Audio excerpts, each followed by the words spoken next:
Viewers, আশা করি সবাই ভালো আছেন।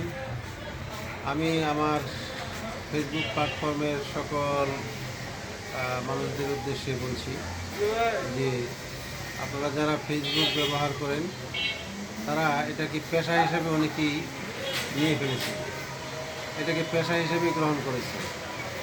আপনি আপনার পরিবার পরিজন নিয়ে যদি বাঁচতে চান পৃথিবীর বুকে, তাহলে আপনি কোনো না কোনো কর্ম করে খেয়ে আপনাকে বাঁচতে হবে।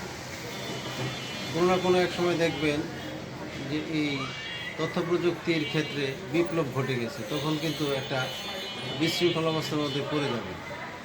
তো সচেতন মানুষ হিসাবে আমি আপনাদেরকে অনুরোধ করব, আপনারা সবাই সচেতন। আর এক্সপার্ট না হলে ফেসবুকে আপনারা কাজ করতে পারতেছেন, এটাও সত্য।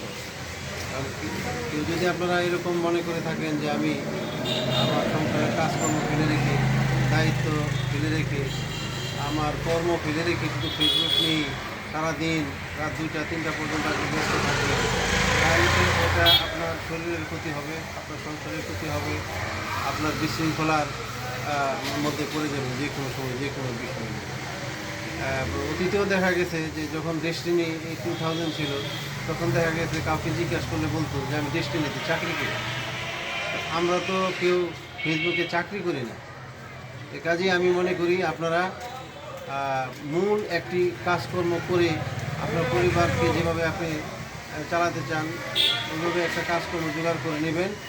পাশাপাশি আপনি অবসর সময়ে আপনি ফেসবুক নিয়ে আপনি একটু ঘাটাঘাটি করেন, ফেসবুকে কাজ করেন। আমার মনে হয় সেটি সবার জন্য উত্তম। আর বর্তমান প্রজন্মের ইয়ং জেনারেশান এটার প্রতি একটু এডিক্টেড হয়ে গেছে বেশি। তাদের এটা নিয়ে সারাদিন ব্যস্ত থাকতে হয়, লেখাপড়া ঠিক মতো করে না, ঘুমায় না, মন মেজাজ থাকে একটু খিটখিটে প্রকৃতির, এবং বিভিন্ন রকমের শারীরিক সমস্যাও তাদের দেখা দিচ্ছে। ছোটো ছোটো বাচ্চারাও আপনার লেখাপড়া করতে চায় না। তো আমি মনে করব যে এগুলি সব কিছু একটু নিজেরাই, যেহেতু আপনারা সচেতন মানুষ, একটু সব কিছু কন্ট্রোলের মধ্যে নিয়ে আসলে সবার জন্য ভালো হয়। আমার কথায় কেউ কিছু মনে করবেন না, আপনারা এগিয়ে যান, আমি সেটাই চাই। ধন্যবাদ সবাইকে। আসসালামু আলাইকুম।